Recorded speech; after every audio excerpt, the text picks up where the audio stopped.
হযরত হানজালা রাদিয়াল্লাহু তাআলা একদিন বাড়ি থেকে বের হয়ে গেছেন। বাড়ি থেকে বের হয়ে হযরত আবু বকরের বাড়ির পাশ দিয়ে যাইতেছেন। এই হানজালা রাদিয়াল্লাহু তাআলা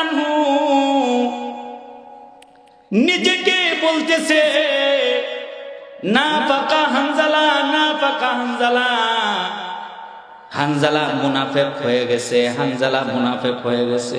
কাকে কয়? নিজেকে। হানজালা নিজেকে বলতেছে হানজালা তো মুনাফিক হয়ে গেছে, আমি হানজালা মুনাফিক হয়ে গেছি। এই কথা পাগলের মতো বলতেছে আর রাস্তা দিয়ে নবীর দরবারে যাইতেছে। এই মুহূর্তে সাক্ষাৎ হযরত আবু বকরের সাথে। হযরত আবু বকর রাদিয়াল্লাহু তাআলা আনহু হযরত হানজালার সাথে সাক্ষাৎ হওয়ার পরে হানজালাকে জিগায়, এ হানজালা তুমি কি বলো? হানজালা বলেন, না ফাকা হানজালা, আমি হানজালা মুনাফিক হয়ে গেছি, আমি হানজালা মুনাফিক হয়ে গেছি। হানজালা রাদিয়াল্লাহু তাআলা আনহু এই কথা বলার পরে হযরত আবু বকর বলেন, ইয়া হানজালা তুমি বলো কি কারণে তুমি মুনাফিক হইছো? আমি তো মুনাফিক হওয়ার কোনো চিহ্ন তোমার মাঝে পাই নাই। হানজালা তুমি কেন বলো তুমি মুনাফিক হয়ে গেছো? হানজালা বলেন, হ্যাঁ আমি অবশ্যই মুনাফিক হয়ে গেছি। আবু বকর বলেন, কি কারণে মুনাফিক হয়ে গেছো? এবার হানজালা বলেন, আবু বকর আমি নবীর কাছে থাকা অবস্থায় আমার দিলের আমার অন্তরের অবস্থা একরকম থাকে, জান্নাত জাহান্নামের আলোচনা যখন শুনি আমার দিলের অবস্থা একরকম থাকে। আমি যখন নবীর কাছ থেকে বের হয়ে আসি, আমি যখন বিবি বাচ্চাদের কাছে বের হয়ে আসি, তখন আমার দিলের অবস্থা আর একরকম হয়ে যায়। কথা বলেন ঠিক না বেঠিক? আপনারা এখানে এখন যারা আছেন আপনাদের দিলের অবস্থা এখন যেমন, বিবি বাচ্চাদের কাছে যাইলে এরকম থাকবো নাকি? থাকবো? হানজালা বলেন, আরে আমি হানজালা, তুই একজন হানজালা, আমার একটা মাত্র দিল, একটা মাত্র অন্তর, একই অন্তরের মধ্যে দুই প্রকার দুই অবস্থা জায়গা দিয়েছে। নবীর দরবারে থাকলে আমার অন্তরে একমাত্র আল্লাহ এবং আল্লাহর রাসূলের কথাই স্মরণ হয়, জাহান্নাম থেকে বাঁচার জন্য আল্লাহর কাছে প্রার্থনা করা হয়, জান্নাত দেওয়ার জন্য আল্লাহর কাছে প্রার্থনা করা হয়। কিন্তু নবীর কাছ থেকে আসার পরে, বিবি বাচ্চাদের কাছে আসার পরে আমার দিলের অবস্থা অন্যরকম হয়ে যায়। তাহলে আমি মানুষ একজন, আমার দিলও একটা, কিন্তু আমার দিলের মধ্যে অবস্থা আর এক রকম হয়। বিবি বাচ্চার কাছে যাইলে দুনিয়ার কথা মনে হয়, বিবি বাচ্চার কথা মনে হয়, ব্যবসা বাণিজ্যের কথা মনে হয়। তাহলে অবশ্যই যেহেতু আমার একটা অন্তরের মধ্যে দুই প্রকার অবস্থা, এই কারণে আমি হানজালা মনে হয় মুনাফিক হয়ে গেছি, আমি হানজালা মুনাফিক হয়ে গেছি। এবার আবু বকর হানজালার এই কথা শুই না, আবু বকর বলে, হানজালারে তোমার মাঝে এই রূপ থাকার কারণে যদি তুমি মুনাফিক হয়ে থাকো, তাহলে আমি আবু বকরের মাঝেও তো এই রোগে রোগ আছে, আমি আবু বকরও এই রোগে রোগী। ইয়া হানজালা তুমি শুনো, আমি আবু বকর নবীর দরবারে থাকলে যে অবস্থা থাকি, আমি যখন নবীর দরবার থেকে বের হয়ে যাই, বিবি বাচ্চাদের কাছে বের হয়ে যায়, তখন আমার দিল অন্যরকম হয়ে যায়। হানজালারি এই কারণে যদি তুমি মুনাফিক হয়ে থাকো, তাহলে এই রূপ তো আমার মাঝেও আছে, তাহলে তো আমি আবু বকরও মুনাফিক। অথচ আবু বকর এবং হানজালা উভয়জনই দুনিয়াতেই জান্নাতের সার্টিফিকেট পাইছেন। জোরে কইবেন না সুবহানাল্লাহ? হয় নাই? জোরে জোরে বলেন, জোরে বলেন। আরে মুসলমান এখন কেমন গরু কাউরা মুসলমান হইছি, বিসমিল্লাহ বলি নাই, ও কয় আমার চাইতে ভালো মানুষ কেউ নাই, নামাজ পড়ে নাই, ও আমার চাইতে ভালো মানুষ কেউ নাই, সুদ খায়, ও আমার চাইতে ভালো মানুষ কেউ নাই, ঘুষ খায়, দুর্নীতি করে বোনের ওয়ারিশ টাকায় দেয়, কয় আমার চাইতে ভালো মানুষ কেউ নাই। কথা বলেন ঠিক না বেঠিক? এবার হানজালা বলেন, আবু বকর আপনি তো সবচাইতে জান্নাতের বড় সার্টিফিকেট পাইছেন, আপনি মুনাফিক হতে পারেন না। আমি হানজালা মুনাফিক হয়ে গেছি, এবার হানজালা রাদিয়াল্লাহু তাআলা দৌড়িয়া নবীর দরবারে চলে গেছেন। পিছনে পিছনে হযরত আবু বকরও আসতেছেন। যাইতে যাইতে হযরত হানজালা নবীর দরবারে যায় বলেন, না ফাকা হানজালা, না ফাকা হানজালা, না ফাকা হানজালা। হানজালা মুনাফিক হয়ে গেছে, হানজালা মুনাফিক হয়ে গেছে। আল্লাহর নবী বলেন, হানজালা রে, এ হানজালা কি বলতেছো? কেমনে তুমি মুনাফিক হয়ে গেছো? হানজালা বলেন, হুজুর আমি হানজালা আপনার দরবারে থাকা অবস্থায় এক দিলের পরিবর্তন, যে দিলের অবস্থা যেরকম থাকে, আপনার দরবার থেকে বিবি বাচ্চাদের কাছে যাইলে দিলের অবস্থা আর এক রকম হয়ে যায়। হুজুর আমি তো মানুষ একজন, দিল একটা, কিন্তু অন্তরের অবস্থা হয়ে যায় ভিন্ন রকম, যার কারণে আমি নিজেকে বলতেছি আমি মনে হয় মুনাফিক হয়ে গেছি। আবু বকরকে আল্লাহর নবী বলেন, তুমি কেন আসছো? আবু বকর বলেন, হুজুর এই কারণে যদি হানজালা মুনাফিক হয়ে থাকে, এই রোগের রোগী তো আমিও। কে কয়? জান্নাতের সার্টিফিকেট প্রাপ্ত সাহাবী হযরত আবু বকর, হযরত হানজালা। বন্ধুরি আল্লাহর নবী হানজালাকে ডাক দিয়া বলেন, আরে হানজালা, হানজালা তুমি শুনো, আমি নবী তোমাকে কথা দিতেছি, তুমি মুনাফিক হও নাই, মুনাফিক হও নাই। হানজালা তুমি শুনো, আমি নবীর দরবারে থাকা অবস্থায় তোমার দিলের অবস্থা যেরকম থাকে, সব সময় যদি দিলের অবস্থায় এরকম থাকতো, হানজালা রে তোমার ঘরে আইসা সরাসরি আল্লাহর ফেরেশতারা সরাসরি তোমার ঘরে আইসা মুসাফা করত। তবে হানজালা আমি নবীর দরবারে আসলে যেরকম দিলের অবস্থা থাকে, এটা মাঝে মধ্যে হবে, সব হবে না। এই বাবা খেয়াল করে শুনেন, আপনাদের দিলের অবস্থা এখন যেমন, এখান থেকে যাওয়ার পরে কিন্তু এমন হবে না। কথা কোন নাকি, কথা কোন নাকি বাবা। এই জন্য যে ভাইয়েরা দোকান পাড়ে আছেন, জীবন ভরা জিলাপি খাইতে পারবেন। ইয়া ভাই যারা রাস্তাঘাটে ঘুরতেছেন, জিন্দেগি ভর রাস্তাঘাটে ঘুরতে পারবেন, এই মাহফিলটাতে চলে আসুন। এইটা যদি শেষ মাহফিল হয়ে যায় বাবা, এই মাহফিলে নবী বলেন, এই মাহফিলটা এমন মাহফিল, লা ইয়াকুদু কাউমুন ইয়াযকুরুনাল্লাহ ইল্লা হাফাতহুমুল মালায়েকা ওয়া গাশিয়াতহুমুর রাহমা ওয়া নাযালাত আলাইহিমুস সাকিনা ওয়া যাকারাহুমুল্লাহু ফি মান ইনদা। এই মাহফিলে যারা আসবেন, এই মাহফিলের চতুর্পাশে আল্লাহর রহমতের ফেরেশতারা বেষ্টন করে নিছেন। এই মাহফিলের চতুর্পাশে বেষ্টন করে আপনাদের উপরে এই যে যেমন ভাবে সামিয়ানা আছে, এমন ভাবে আল্লাহর রহমতের ফেরেশতারা তাদের নূরের পাকা দ্বারা আপনাদেরকে বেষ্টন করছেন। শুধু তাই না, শুধু তাই না, এই ফেরেশতারা এরকম ভাবে চতুর্দিকে বেষ্টন করে আল্লাহর আরশে আজিম পর্যন্ত ঠেক লেগে গেছে। আল্লাহ তাআলা ফেরেশতাদেরকে ডাক দিয়া বলেন, এ আমার ফেরেশতারা, আমার এই বান্দারা তারা কি চায়? আমার বান্দারা এই মসজিদের প্রাঙ্গণে বৈশা, এই মাহফিলে বৈশা কি চায়? অথচ আল্লাহ জানেন না। আল্লাহ জিগাই, জানার পরে জিগানোর একটা কারণ আছে। দেখবেন প্রেমিক প্রেমিকা যখন মোবাইলে কথা কয়, আমি আমার বাড়িওয়ালির লগে 2-3 মিনিট কথা কওয়ার পরে আর কি কই আমি জানি না, বিষয় হয় না। কিন্তু হুলা মানে এমন একটা অবস্থা তৈরি হয়েছে, 1 ঘন্টা 1.5 ঘন্টা 2 ঘন্টা কথা কয়, কি যে কয় আল্লাহ জানে। কথা কর না গা, কথা কইতাছে, প্রথমেই জিগাইছে খাইছো কিডা, 1 ঘন্টা কথা কওয়ার পরে আবার কয় কিডা না খাইছো, এখন সেরি কয় কি কয় মনে নাই, কইছি প্রথমেই তো কইছি কিডা খাইছি। কথা কোন না গা। আচ্ছা হে যে 1 ঘন্টা কথা কওয়ার পরে আবার জিগাইলো কিডা না খাইছো, হের কি মনে আছে না? হে কি জানে না কিডা খাইছে? কারণ আগেই তো জিগাইছি। কথা কয় না। এখন আবার যে 1 ঘন্টা কথা কওয়ার পরে আবার যে জিগাইতেছে কিডা খাইছো, তার মানে হইল জান্নাও জিগাইতেছে। এবার আল্লাহ তাআলা জানেন, জান্নাও জিগান বান্দারে, ফেরেশতারা রে, ইয়া আমার ফেরেশতারা তোমরা শুনো, আমার এই বান্দারা এই মাহফিলে বসে কি চায়? ফেরেশতারা বলেন, আল্লাহ তোমার এই বান্দারা মাহফিলে বসে তোমার কাছে গুনাহ মাফ চাই। আল্লাহ বলেন, আমার ফেরেশতারা, আমার এই বান্দারা আমি আল্লাহকে দেখছে নাকি? ফেরেশতারা বলেন, আল্লাহ তোমাকে দেখে নাই। এবার আল্লাহ ফেরেশতাদেরকে বলেন, ও আমার ফেরেশতারা, আমার এই বান্দারা যদি আমাকে দেখতো কি অবস্থা হইতো? এবার আল্লাহ আরো জিগান, আমার কাছে আরো কিছু চাই নাকি?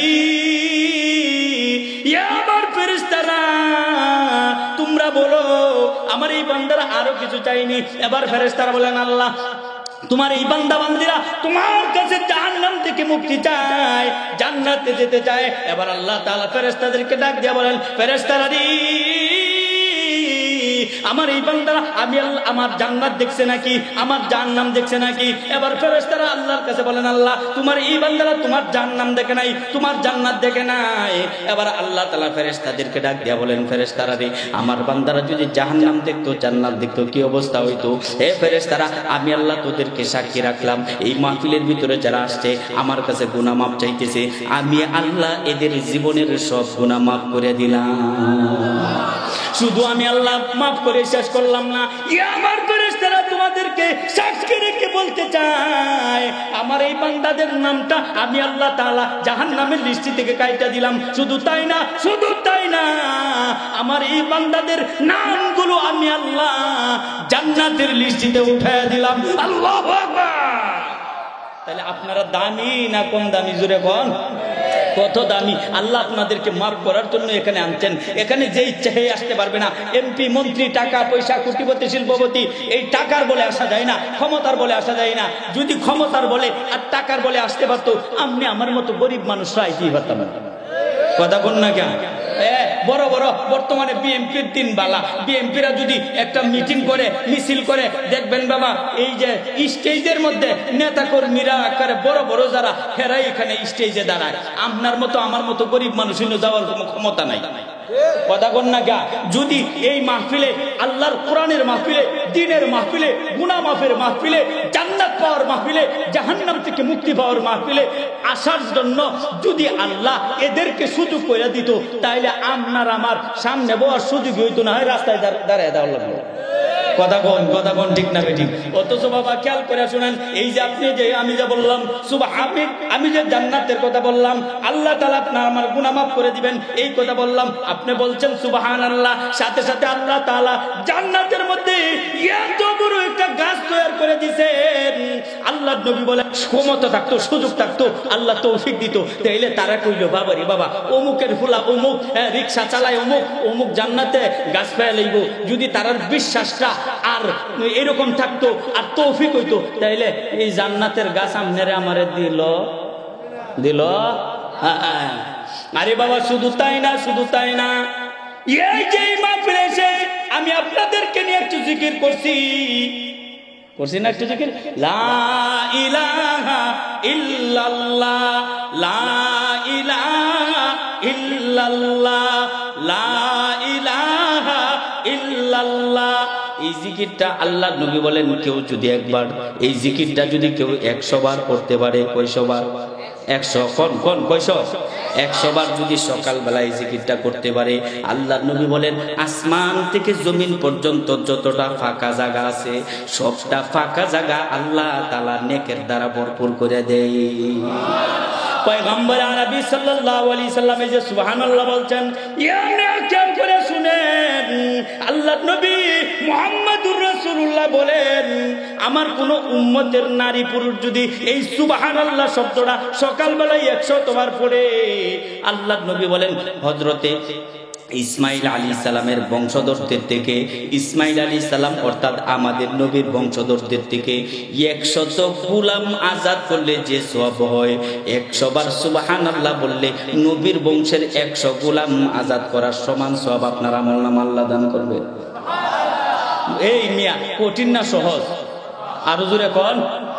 আরে মিয়া খেয়াল করে শুনেন, আল্লাহর পয়গম্বর বলেন আমার উম্মতের নারী পুরুষেরা খেয়াল করে শুনো, আল্লাহর নবী মুহাম্মদুর রাসূলুল্লাহ বলেন কোন বান্দা বান্দি যদি সকাল বেলায় 100 বার পড়ে আলহামদুলিল্লাহ পড়েন, আলহামদুলিল্লাহ আলহামদুলিল্লাহ আলহামদুলিল্লাহ আলহামদুলিল্লাহ 100 বার, কয়শো বার?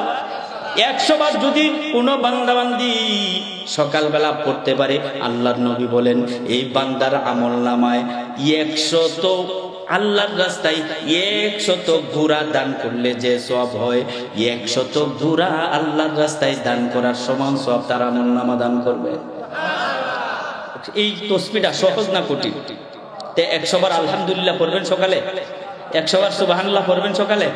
আরে মিয়া খেয়াল করে শুনেন, আল্লাহর পয়গম্বর বলেন আমার উম্মতের কোন নারী পুরুষ যদি 100 বার পড়তে পারে আল্লাহু আকবার, আল্লাহু আকবার, আল্লাহু আকবার, বলুন আল্লাহু আকবার, আল্লাহু আকবার, আল্লাহু আকবার। সহজ না কঠিন? সহজ না কঠিন? জোরে কোন। আল্লাহর পয়গম্বর বলেন 100 বার যদি আমার কোন উম্মতের নারী পুরুষ এই তাসবিহটা পড়তে পারে রে বাবা, আল্লাহর নবী বলেন তার আমলনামায় 100 বুরা আল্লাহর রাস্তায় 100 উট আল্লাহর রাস্তায় দান করলে যে সওয়াব হয়, 100 উট আল্লাহর রাস্তায় দান করার সমপরিমাণ সওয়াব তার আমলনামা আল্লাহ দান করবে। আচ্ছা, আল্লাহু আকবার এটার অর্থ কি? আল্লাহ সবচাইতে না জিয়াউর রহমান, কথা কন না গা, না মুজিবুর রহমান, না এরশাদ, কেডা সবচাইতে বড়? আরো জোরে কর, ডাক দেন ইয়া আল্লাহ, আরো জোরে ডাক দেন ইয়া আল্লাহ। এই যে একবার ডাক দিছেন, আল্লাহ কমপক্ষে 70 বার সারা দিছেন, আবার ডাক দিছেন, আবার 70 বার সারা দিছেন। নবী বলেন কেউ যদি আল্লাহর দিকে অর্ধ হাত অগ্রসর হয়, আল্লাহ তার দিকে 1 হাত অগ্রসর হন। কেউ যদি আল্লাহর দিকে 1 হাত অগ্রসর হন, ইবাদতের দিকে 1 হাত অগ্রসর হন, আল্লাহ তার দিকে 2 হাত অগ্রসর হন। নবী বলেন কেউ যদি আল্লাহর দিকে হাইটা হাইটা আসে, এই মাহফিলে হাইটা হাইটা আসে, আল্লাহ দৌড় দিয়া আল্লাহ পাক তাকে আল্লাহর রহমতের কোলে উঠায় নেয়। তাইলে আল্লাহ এই যে একবার বলছেন আল্লাহ, আল্লাহ বলেন লিমা তালাবতানি আব্দি, ইয়া বান্দা কেন তুই ডাকছস, বল বল কেন তুই ডাকছস। 70 বার সারা দেন বান্দাকে আল্লাহ ডাক দিয়া বলেন বান্দা তুই কেন ডাকছস? আমি আল্লাহ তোর ডাকে সারা দিলাম, তুই আমায় আল্লাহকে একবার বল কেন ডাকছস। যদি তওবা করিয়া আমি আল্লাহর কাছে কিছু চাস রে বান্দা, আমি আল্লাহ তুই চাইতে দেরি হবে, আমি আল্লাহ দিতে দেরি করব না। এই জন্য বাবা আল্লাহর কাছে তওবার নিয়তে চাইতে হবে। তওবা তো এখন করতেই চাই না। তওবার জন্য 4টা শর্ত। কয়টা? 4টা। এই বান্দা এখন এই যে নিজের গুনাহটা যে নিজে বুঝে না, এই জন্যই তওবা করার সুযোগ হয় না। তওবার কয়টা শর্ত আবার কর? 4টা। 1 নাম্বার শর্ত হলো সে যে গুনাহটা করছে এই গুনাহ থেকে ফিরে আসতে হবে। 2 নাম্বার সে এই গুনার জন্য লজ্জিত হতে হবে। 3 নাম্বার দৃঢ় প্রতিজ্ঞা করতে হবে আমার জিন্দেগিতে আর গুনাহ করব না। 4 নাম্বার কারো ওয়ারিশ যদি, বোনের ওয়ারিশ যদি ঠকায় থাকে ফিরায় দিতে হবে। সুদ খায়া থাকলে সুদের টাকা ফিরায় দিতে হবে। কাউকে আঘাত দিয়া থাকলে তার হাতে পায়ে ধরে মাপ চাইতে হবে। কাউকে গালি দিয়া থাকলে তার হাতে পায়ে ধরে মাপ চাইতে হবে। এই 4টা শর্ত সাপেক্ষে কেউ যদি তওবা করে, আল্লাহ বলেন তওবা করতে দেরি হবে, আমি আল্লাহ তোমাকে 4টা পুরস্কার দিতে দেরি করব না। তওবা এই 4টা শর্ত সাপেক্ষে তওবা করবেন, আল্লাহ তাআলা 4টা পুরস্কার দিবেন। কয়টা? 1 নাম্বার পুরস্কার কমুনি পুরস্কার নিবেননি। 1 নাম্বার পুরস্কার, আল্লাহর কোন বান্দা যদি তওবা করে, খাঁটি নিয়তে তওবা যদি করতে পারে, আল্লাহ নবী মুহাম্মদুর রাসূলুল্লাহ বলেন আত্তাইবু হাবিবুল্লাহ, যে ব্যক্তি আল্লাহ তাআলার দরবারে নিজের গুনার জন্য লজ্জিত হয়ে তওবা করে, ওই ব্যক্তিটাকে আল্লাহর রাসূল বলেন, আল্লাহ বলেন হে আমার বান্দা তুই যেহেতু আমি আল্লাহর দরবারে খাঁটি নিয়তে তওবা করছস, আমি আল্লাহ তোকে আমার ওলি বানায় নিলাম। তওবাকারী বান্দা আল্লাহর ওলি হয়ে যায়, তওবাকারী বান্দা আল্লাহর ওলি হয়ে যায়।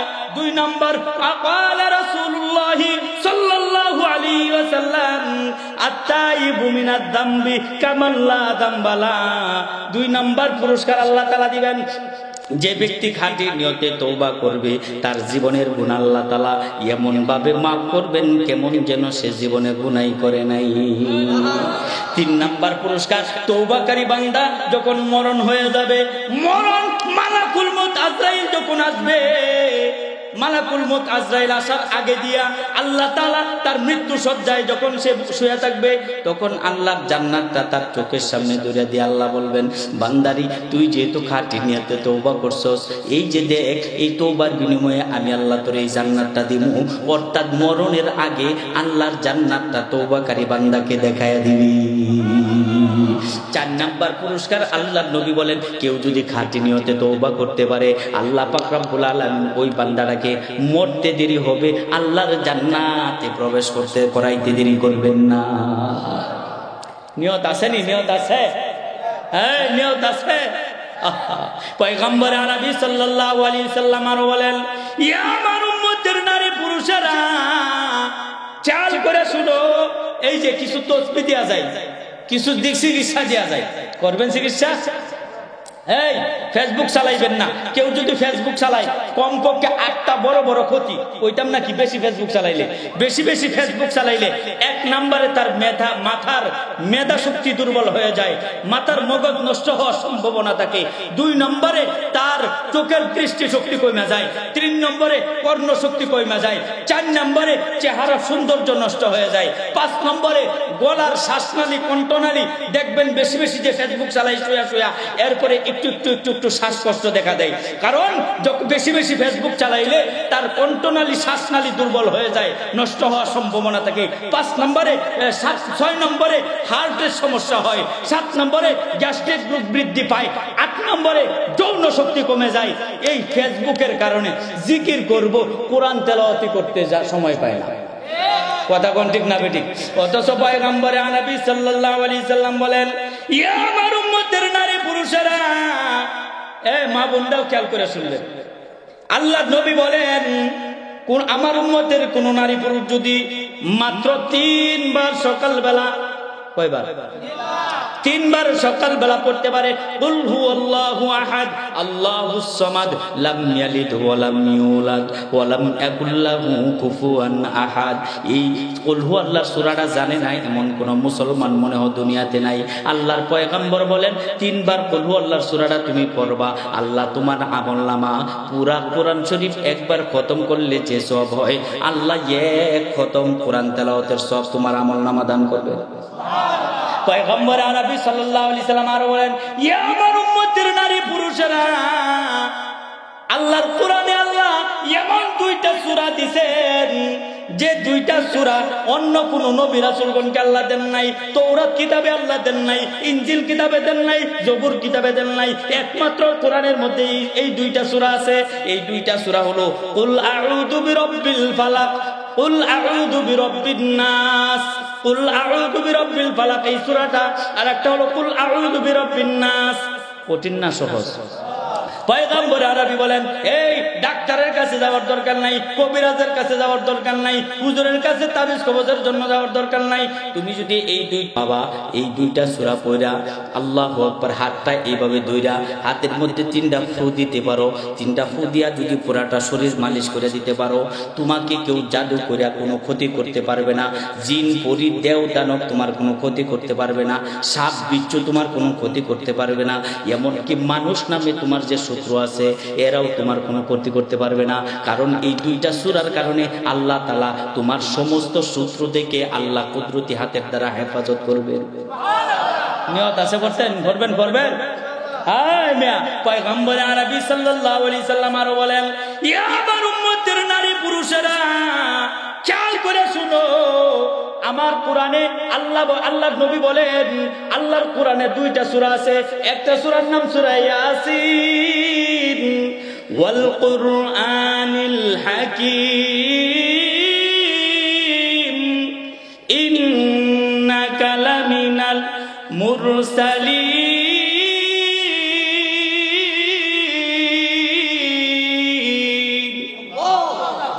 এই সূরাটা ইয়াসিন সূরাটা যদি কেউ, আল্লাহর নবী বলেন এই ইয়াসিন সূরাটার কত দাম তুমি জানো নাকি? এই ইয়াসিন সূরাটা দুনিয়ার সৃষ্টি হওয়ার 1000 বছর আগে আল্লাহ তাআলা ফেরেশতাদেরকে এইভাবে জমা করছিলেন, একত্রিত করে সূরা ইয়াসিনটা আল্লাহ তাআলা নিজে তেলাওয়াত করছিলেন। তখন ফেরেশতারা আল্লাহর কাছে বলছিলেন, আল্লাহ কত ভাগ্যবান ওই মানুষগুলো যে মানুষগুলোর উপরে এই সূরাটা নাজিল হবে, যে মানুষগুলোর কাছে এই সূরাটা নাজিল হবে। কত ভাগ্যবান এই জবান, যে জবান দিয়ে এই সূরাটা তেলাওয়াত করবে। কত ভাগ্যবান ওই পেট, যে পেটে এই সূরাটা ধারণ করবে। এই সূরাটার নাম হলো সূরা ইয়াসিন। আল্লাহর নবী বলেন, ইয়া আমার উম্মতের নারী পুরুষেরা, আমার কোন উম্মতের নারী পুরুষ যদি এই সূরাটা মাত্র একবার পড়তে পারে, সূরা ইয়াসিনটা একবার পড়তে পারে, আল্লাহর নবী বলেন আল্লাহ তাআলা তার আমলনামা পুরা কোরআন শরীফ 10 বার খতম করলে যে সওয়াব হয়, আল্লাহ তার আমলনামা 10 খতম কোরআন তেলাওয়াতের সওয়াব দান করবে। পারবেন? নিয়ত আছে? পড়বেন নি? আরে কোরআন তেলাওয়াত এই সূরাটা পড়বেন মাত্র 5-7 মিনিট সময় লাগবে। সূরাটা একবার পড়বেন, পুরা কোরআন শরীফ 10 বার খতমের সমান সওয়াব পাইবেন। কুল ওয়াল্লাহর সূরা 3 বার পড়লে 3 মিনিট সময় লাগবে, আর পুরা কোরআন শরীফ এক খতমের সওয়াব আপনি পাইলেন। কিন্তু এখন ফেসবুক আর টিভির কারণে আজকে মানুষ এইগুলো করে না, এই কোরআন তেলাওয়াত করে না। ও মুসলমান বাবারা, ও মা বোনরা, আগে আমরা দেখতাম বাড়ির কাজ দিয়ে গেলে ঘরের ভিতর থেকে গুনগুন করে মা বোনদের কোরআন তেলাওয়াতের আওয়াজ শোনা যেত। এখন আর কোরআন তেলাওয়াতের আওয়াজ শোনা যায় না। ডুসুম ডাসুম মাইরালাম খাইরালাম এইটা কথা কয় না কজুরে ঘর। এই যে ডিসুম ডুসুম নিয়ে আইছেন, একটা লাথি মারতেছে, ঘুষি মারতেছে, কিল মারতেছে, সেরাসেরি ফ্রেম করতেছে, আপনার বউ আপনার হুলা ফান্ডে আপনার মেয়েরা ফ্রেম তুই নিশে হয়ে দিতেছে। এই শয়তানের বাক্সতে ঘরের ভিতরে থাকে। পয়গম্বর আরবি সাল্লাল্লাহু আলাইহি সাল্লাম বলেন, ক্বালা রাসূলুল্লাহ সাল্লাল্লাহু আলাইহি ওয়াসাল্লাম, লা ইয়াদখুলুল মালায়েকাতু বাইতান ফীহি কালবুন ওয়া তাসাবির। আল্লাহর নবী বলেন, যে ঘরের মধ্যে কুকুর থাকে অথবা যে ঘরের মধ্যে কোনো প্রাণীর ছবি থাকে, মানুষের ছবি থাকে, নেতা নেত্রীর ছবি থাকে, টিভির ছবি থাকে, এই ঘরে রহমতের ফেরেশতা ঢুকে না। আর যে ঘরে রহমতের ফেরেশতা ঢুকে না, এই ঘরে আল্লাহর রহমতও নাজিল হয় না। তাহলে এখন ঘরের মধ্যে রহমতের ফেরেশতা ঢুকে না, রহমত নাজিল হয় না, এই ঘরের মধ্যে কেমনে ভালো মানুষ হইব? এইটার লেগে তো মদকুর, গঞ্জকুর, ইয়াবাকুর, বাবাকুরের অভাব হয় না। রাগ করতেছেন নাকি? হ্যাঁ, বের করেন। পয়গম্বর আরবি সাল্লাল্লাহু আলাইহি সাল্লাম বলেন, ইয়া আইয়ুহান নাস লা তাত্তাখিদুল বুয়ুতা কুবুরা। এ দুনিয়ার মানুষ সকলরা, তোমরা তোমাদের ঘরটাকে কবরস্থান বানাও না। কারণ যে ঘরের মধ্যে কোরআন তেলাওয়াত হয় না, এই ঘরটা কবর। এই ঘরের মধ্যে শয়তান কুমন্ত্রণা দিতে থাকে, এই ঘরের মধ্যে শয়তান বাসা বানাইতে থাকে। যে ঘরের মধ্যে কোরআন তেলাওয়াত হয় না, এই ঘরের মধ্যে শয়তানে আখড়া বানায় ফেলে। এই জন্য আল্লাহর নবী বলেন, সাবধান, তোমাদের ঘরগুলোকে শয়তানের আখড়া বানায়ও না, শয়তানের বাসা বানায়ও না। ঘরের মধ্যে কোরআন তেলাওয়াত করবা, এই ঘরের মধ্যে আল্লাহর পক্ষ থেকে রহমত নাজিল হইতে থাকবে, এই ঘরের মধ্যে বরকত আসতে থাকবে। এই ঘরের মধ্যে, যে ঘরের মধ্যে কোরআন তেলাওয়াত হয়, এই ঘর থেকে শয়তান দৌড়িয়া দৌড়িয়া পালায়ন করে। পড়তে রাজি আছেননি? রাসূলুল্লাহ সাল্লাল্লাহু আলাইহি সাল্লাম বলেন, ইয়া আমার উম্মতের নারী পুরুষেরা, আমার উপর যে কোরআন নাজিল হয়েছে, এই কোরআনটার কত দাম জানো নাকি? দুনিয়ার মানুষ আল্লাহর নবী যখন মেরাজে গেছেন, মেরাজে যাওয়ার সময় মেরাজে যায় সরাসরি আল্লাহর সাথে কথা বলছেন। এবার আল্লাহর নবী মনে মনে বলতেছেন, আল্লাহ, আমি তো তোমার সাথে সরাসরি কথা বলতেছি, কিন্তু আমার উম্মত তো সরাসরি কথা বলতে পারবেন না। কেমনে? আমি কথা বলতেছি, আমার উম্মত কথা বলতে পারবেন না, এটা কেমনে হয়? আমি আমার উম্মতকে রেখে তোমার সাথে কথা বলতেছি। আল্লাহ তাআলা বলেন, হে আমার হাবিব, ও আমার পয়গম্বর, আপনার উম্মত তো ডাইরেক্ট আমার সাথে কথা বলতে পারবে। সুবহানাল্লাহ বলবেন না? কে কে চান আল্লাহর সাথে কথা বলতে? দুইটা হাত উঠায় দেখান। নারে তাকবীর, নারে তাকবীর। আল্লাহর সাথে হাত নামান বাবা, আল্লাহর সাথে কথা বলায় দিই। আল্লাহর পয়গম্বর বলেন, আমার উম্মতের কোনো নারী পুরুষ যদি নামাজে দাঁড়ায় কোরআন তেলাওয়াত করে, সাথে সাথে আল্লাহ তাআলার সাথে কথা হয়ে যায়। বান্দা যখন বাড়িতে বৈশা বৈশা কোরআন তেলাওয়াত করে, সাথে সাথে আল্লাহর সাথে কথা হয়। বান্দা যখন একটা হরফ পড়ে, সাথে সাথে আল্লাহ তাআলা 10টা নেকি লেখা দেয়। নামাজের মধ্যে একটা হরফ পড়লে আল্লাহ তাআলা কমপক্ষে 200 নেকি লেখা দেয়। কেমনে আল্লাহর সাথে সরাসরি কথা হয়? একটু কথা বলায় দিই, বলে শুনবেন। বান্দা যখন নামাজে দাঁড়ায় তাকবীরে তাহরিমা বান্দা এইভাবে আসামের কাজ করার মতো দাঁড়ায়। বান্দা যখন বলে আলহামদু, কি বলে? আলহামদু। বান্দা এই শব্দটা বললো আলহামদু, অর্থ হইল সমস্ত প্রশংসা না। অর্থ আলহামদুর অর্থ কি? সমস্ত প্রশংসা। বলেন আলহামদু অর্থ কি? সমস্ত প্রশংসা। বান্দা যখন নামাজে দাঁড়ায় বলে আলহামদু, সমস্ত প্রশংসা। এবার আল্লাহ বলেন, বান্দা কার সমস্ত প্রশংসা? লিমানিল হাম, এ বান্দা তুই বল কার সমস্ত প্রশংসা? এবার বান্দা বলেন লিল্লাহ, আলহামদুলিল্লাহ। বান্দা যখন বলে আলহামদু, আল্লাহ বলেন লিমানিল হামদু। এবার আল্লাহ বলেন বান্দা কার সমস্ত প্রশংসা? এবার বান্দা বলেন লিল্লাহ, সমস্ত প্রশংসা কার? আরো জোরে বলেন কার? এবার বান্দা বলে লিল্লাহ, ও মাবুদ সমস্ত প্রশংসা আল্লাহর। এবার আল্লাহ তাআলা খুশি হইয়া বান্দারে কয়, এ বান্দা বল বল মানিল্লাহ। আল্লাহ কেডা? কথা কয় আল্লাহ। সুবহানাল্লাহ কইবেন না? ডাইরেক্ট কথা হইতেছে, কথা হইতেছে, কথা হয়ে যাইতেছে। এবার বান্দা বলেন মানিল্লাহ। আল্লাহ, এ বান্দা আল্লাহ কেডা? আমারে পরিচয় দে, আল্লাহর পরিচয় দে। আল্লাহ নিজে কয় বান্দারে, বান্দারি কে আল্লাহ আমারে পরিচয় দে। এবার বান্দা বলেন রব্বিল আলামিন, আলহামদুলিল্লাহি রব্বিল আলামিন। এবার বান্দা বলেন আল্লাহ তিনি যিনি রব্বিল আলামিন, সমস্ত জগতের প্রতিপালক, তিনি একমাত্র আল্লাহ। এবার বান্দা যখন বলেন রব্বিল আলামিন, এবার আল্লাহ তাআলা বলেন ইয়া আমার বান্দা তুমি বলো মা মা রব্বুল আলামিন। রব্বুল আলামিন কারা? এটার পরিচয় দাও, তুমি দাও। বুঝতেছেন কথা? রব্বুল আলামিন কে? রব্বুল আলামিন কারা? এটার পরিচয় দাও। এবার বান্দা বলে আর রহমান। আল্লাহু আকবার বলবেন না? রব্বুল আলামিন তিনি, যিনি রহমান। এবার বান্দা বলে, আল্লাহ বলে ও বান্দা আর একটু ভালো করে পরিচয় দাও। এবার বান্দা বলেন আর রহমানির রহিম, আর রহমানির রহিম।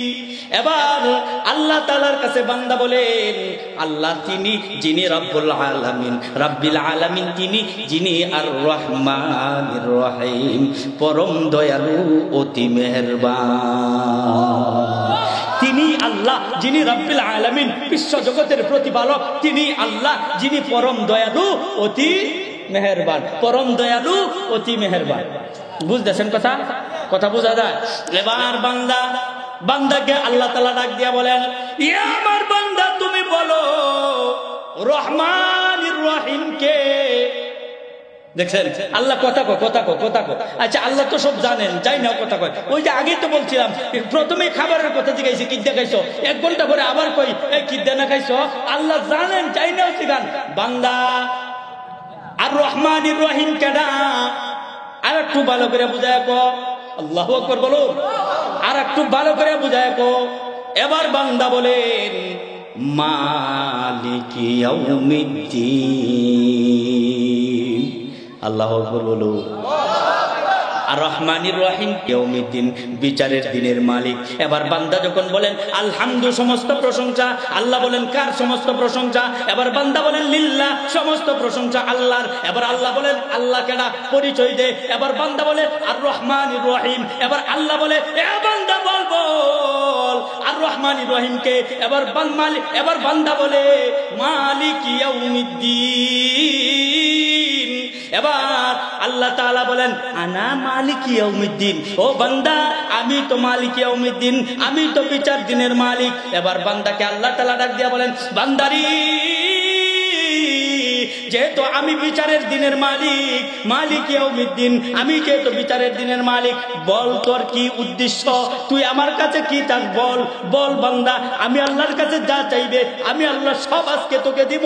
আমি আল্লাহ তোর কথা ফেরত দিব না, আমি আল্লাহ তোর চাহিদা ফেরত দিব না। ইয়া বান্দা তুই আমার কাছে চা, যা চাইবে আমি আল্লাহ তোকে আজ সব দিয়ে দিব। জোরে বল। এবার বান্দা চিন্তা করে দেখে আরে আল্লাহর কাছে যা চাইলে যা চাবো সব আল্লাহ দিয়া দিবেন। দেখি তো সবচেয়ে দামি জিনিস কোনটা, কোন জিনিসটা সবচেয়ে দামি জিনিস। এবার আমি কি করতে চাই? এবার বান্দাকে আল্লাহ তাআলা কি বলেন দেখেন। এবার বান্দাকে আল্লাহ বলেন বান্দা কি চাস, কি করস বল, কি করতে চাস? এবার বান্দা বলেন আল্লাহ ইয়াকা না'বুদু ওয়া ইয়াকা নাস্তাঈন, ইয়াকা না'বুদু ওয়া ইয়াকা নাস্তাঈন। আল্লাহ তোমার কাছে তোমার গোলামি করি এবং তোমার কাছে সাহায্য চাই। গোলামি করার মালিক একমাত্র তুমি আল্লাহ, এই সেজদা দেওয়ার মালিক একমাত্র, এই কপালটা লাগানোর মালিক একমাত্র তুমি আল্লাহ।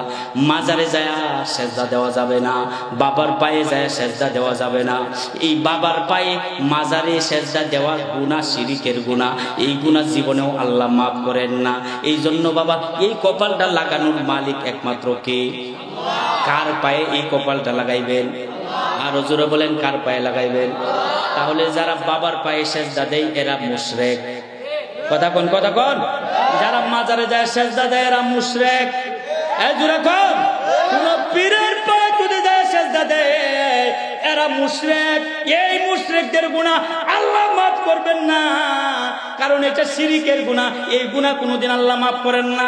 এবার বান্দা আল্লাহ তাআলার দরবারে বলেন, ইয়্যাকা না'বুদু ওয়া ইয়্যাকা নাস্তাঈন। আল্লাহ গো, আমি একমাত্র তোমার গোলামি করি এবং তোমার কাছে সাহায্য চাই।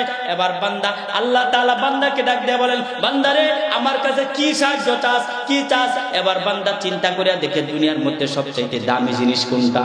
এবার চিন্তা করে পাইছে দুনিয়ার মধ্যে সবচাইতে দামি হলো হেদায়েত। দুনিয়ার মধ্যে সবচাইতে দামি জিনিস হেদায়েত।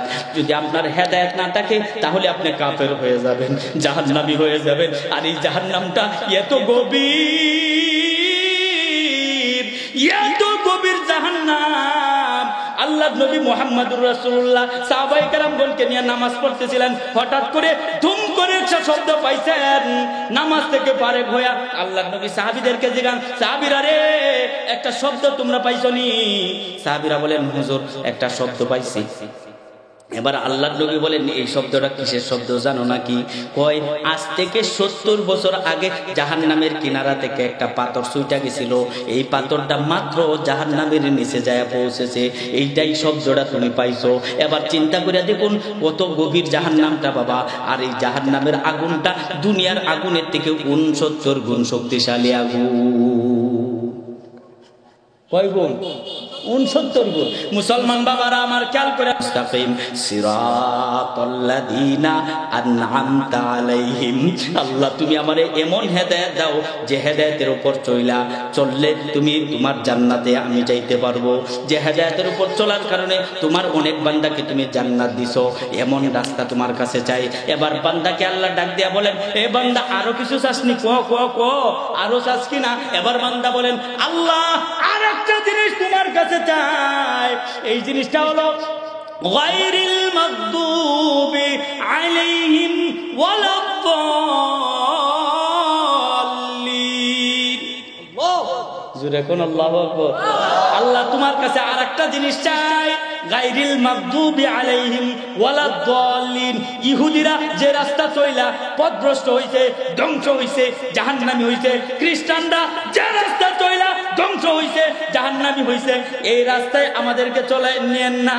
আল্লাহ গো, যে রাস্তায় চললে তুমি আমার প্রতি নারাজ হয়ে যাইবা, আমাকে জাহান্নাম দিবা, আমার প্রতি রাগ করবা, এমন রাস্তা আমাকে দেখায়ও না।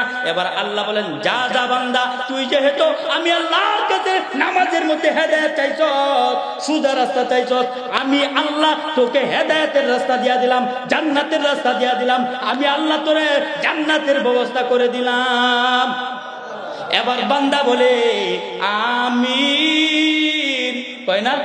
বান্দা কয় আমিন, ফেরেশতারাও কয় আমিন। বান্দা বলে আল্লাহ তুমি কবুল করো, ফেরেশতারাও বলে আল্লাহ তুমি কবুল করো। আল্লাহ বলেন, হে বান্দা, তুই যেহেতু নামাজের মধ্যে পয়লা দাঁড়ায়া এইভাবে আমার আসামির কাঠ গড়াই দাঁড়ায়া আমার কাছে হাতগুলো বান্ধিয়া এইভাবে আমার কাছে মাথা নত কইরা আমার কাছে যেহেতু বলছো গায়রিল মাগদুবি আলাইহিম ওয়ালাদ-দাল্লিন, আমার কাছে হেদায়েত চাইছো, ইহুদি খ্রিস্টানদের রাস্তা চাস নাই, হিন্দু বৌদ্ধদের রাস্তা চাস নাই, বান্দারে আমি আল্লাহ তাআলা তোরে হেদায়েত দিয়া দিলাম, আমি আল্লাহ তাআলা তোরে জান্নাত দিয়া দিলাম, আমি আল্লাহ তাআলা দুনিয়া আখিরাতের শান্তির ফয়সালা আমি আল্লাহ তোর জন্য করে দিলাম। বা এবার বান্দা যখন বলে আমিন, ফেরেশতারাও বলে আমিন, আল্লাহ বলে যা যা আমি কবুল করে নিলাম। তাইলে বান্দা যখনই আল্লাহর সাথে কথা কোরআন তেলাওয়াত করে তখনই ডাইরেক্ট আল্লাহর সাথে কথা হয়। এই জন্য বেশি বেশি কোরআন তেলাওয়াত করবেন, ওই বাবা ঘরের ভিতরে কোরআন তেলাওয়াত হবে, আল্লাহর রহমত বর্ষিত হবে। আরে বাবা খেয়াল করে শুনেন, কোরআন তেলাওয়াত করবেন। নবীজি বলেন কেউ যদি না একটা হরফ, যেমন একটা শব্দ আছে আলহামদু, আলিফ লাম হা মিম দাল, কয়টা হরফ? 5টা হরফ। কয়টা? আপনি আলহামদু শব্দ পড়ার সাথে সাথে রাস্তা দিয়ে যাইতেছেন, বললেন আলহামদু, এর সাথে সাথে আল্লাহ আপনার আমলনামা 50টা নেকি লিখে দিয়েছে। আপনি নামাজে যদি পড়তে পারেন আলহামদু, কমপক্ষে 1000 নেকি আল্লাহ আপনার আমলনামা লিখে দিবে। এগুলো আপনার আমার করতে হবে। এই আমলগুলো যদি করে যাইতে পারি, আল্লাহ রাসূল সাল্লাল্লাহু আলাইহি সাল্লামকে সাহাবীরা জিজ্ঞাসা, হুজুর গো আইয়ুল আমালি আহাব্বু, হুজুর আল্লাহর কাছে সবচেয়ে প্রিয় আমল কোনটি? এবার নবী বলেন আল্লাহু আকবার, আনতু ফারিকাদ দুনিয়া ওয়া লিসানুকা রাতাবুম মিন যিকরিল্লাহ। আল্লাহর কোরআনের তেলাওয়াতের মাধ্যমে, আল্লাহর জিকিরের মাধ্যমে তোমার জবানটা যদি তরুতাজা রাখতে পারো, এই অবস্থায় যদি তুমি মারা যাইতে পারো, আল্লাহ তোমাকে আল্লাহর জান্নাত দিয়ে দিবেন। আল্লাহ বলেন বান্দা তুই আমার জিকির করছস, আমার কোরআন তেলাওয়াত করছস, আমি আল্লাহ যত বড়, আমার কোরআন তত বড়। এই জবান দিয়া যেহেতু কোরআন তেলাওয়াত করছস, এই সিনার ভিতরে যেহেতু কোরআন ধারণ করছস, ইয়া বান্দা এই কোরআনওয়ালা জবানটাকে, এই কোরআনওয়ালা সিনাটাকে কেমনে আমি জাহান্নামের আগুন দিয়ে জ্বালামু? বান্দারে কোরআন তেলাওয়াত করবে, জাহান্নামের আগুন নিভিয়ে যাবে। কোরআন তেলাওয়াত করবে, জান্নাতের রাস্তা প্রশস্ত হয়ে যাবে। জিকির করবে, জাহান্নামের আগুন নিভিয়ে যাবে। জিকির করবে, জান্নাতের রাস্তা প্রশস্ত হয়ে যাবে। নবী বলেন জিকির করতে করতে, কোরআন তেলাওয়াত করতে করতে যদি তুমি মারা যাইতে পারো, বান্দা আমি আল্লাহ তোকে বিনা হিসাবে নিজ জিম্মাদারিতে আমার জান্নাতে পৌঁছে দিব। নিয়ত আসেনি? পড়বেন কোরআন তেলাওয়াত।